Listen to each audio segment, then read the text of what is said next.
Senior Senator from Alaska. Mr. President, I listened to some of the remarks from my colleague from Maine. I appreciate so much of what he has said, the reminder to us all to be acting in good faith here. And I'd like to just take a few moments this morning to just say, count me in. Count me in to be operating in good faith. Count me in as one of the many in this body and the many around this country who want to ensure that we have strong borders in this nation, that we have true and meaningful border security, whether it's at our southern border or whether it's at our northern borders, whether it's our borders on land or whether it is our borders on sea. Count me in as one who is prepared to deal with the difficulties, the true humanitarian issues that we are seeing on the southern border today, with an influx of children and families, those who are seeking asylum, those who are frustrated with our systems. Count me in as one of those who wants to address these issues. But also count me in as one who says that shutting down the government is not governing. Nobody is winning in this. And I've been reading all the accounts that are out there in terms of whether people think that this is on the president, whether this is on the Democrats, whether this is on the House. You know who it's on, Mr. President? It is on the backs of all of us, of the men and women who are the federal workers, who work hard, who get up every day doing the job that we've tasked them to do, some of whom are furloughed, some of whom are working without pay, but all of whom are worried about where we are. We're now the longest shutdown that we have seen. I think it's either today or tomorrow that we pass that benchmark there.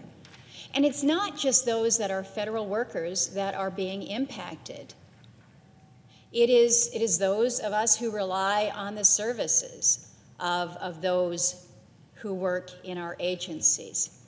I come from a state, as does my colleague from Maine, where fisheries are a significant issue for us. Well, NOAA, NIMS, some of these other agencies have a great deal to do with the economic health and well-being of our state right now. This is our big crabbing season. This is the time of year where there's a lot of folks out there on the water that need to be able to provide for their families, their livelihood. And you think it's all about looking for the crab at the bottom of the Bering Sea. Well, in order to do that, you not only have to have certain permits, you have to have the ability to unload your load at the dock with certified scales. Not necessarily in the crab fisheries, but in other fisheries, you have to have observers on your boats. Well, one of the things that we're learning is the observers need to be checked out after their trip. They have to be checked out before they can move to another vessel. Well, you've got kind of a ripple effect that is going on out there. So whether you are a cod fisherman or a crab fisherman, and you're thinking, government shutdown doesn't mean anything to me, it does until it doesn't, or it doesn't until it does.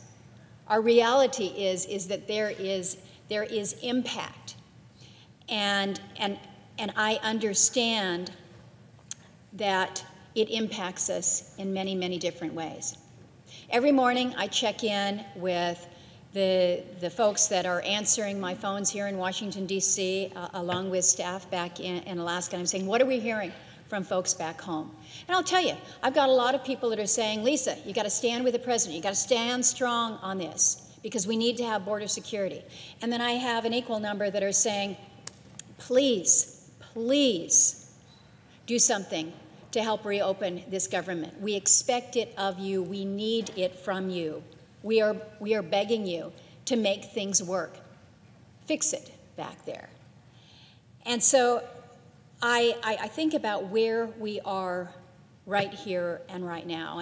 And there have been some suggestions out there that we don't know how long this is going to take, but we just got to hunker down, and you're just going to have to figure out how you can make ends meet. And we've got some great credit unions in the state of Alaska that have put out notices that have said, hey, you're concerned about how you're going to make that mortgage, make that car payment, pay your landlord, come to us and talk to us. And I so appreciate that. But I also know that many times that is limited in its application. And so this suggestion that I've heard by some that, well, you can just go out there and get a second job. I come from the state where we've got the highest unemployment rate in the country right now, or maybe we're now just second from the bottom. But you're in communities where you don't have a lot of options.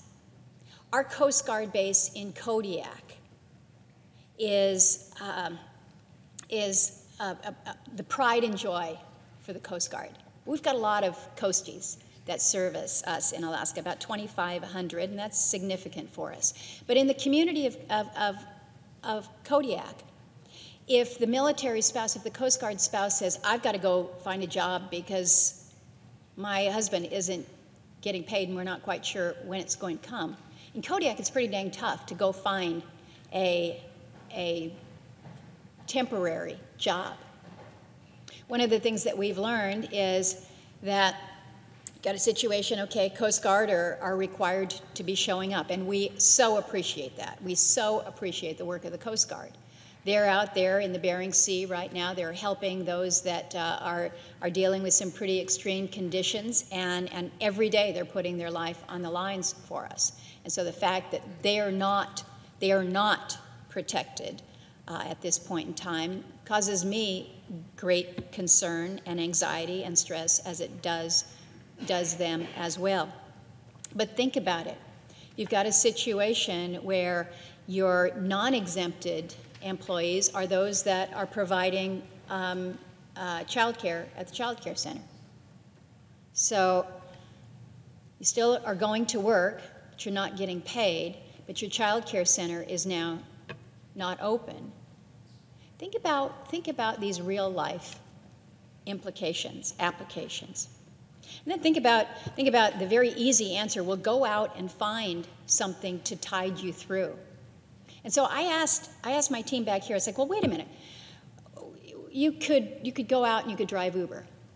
Well, if you're a federal employee, you can have secondary employment.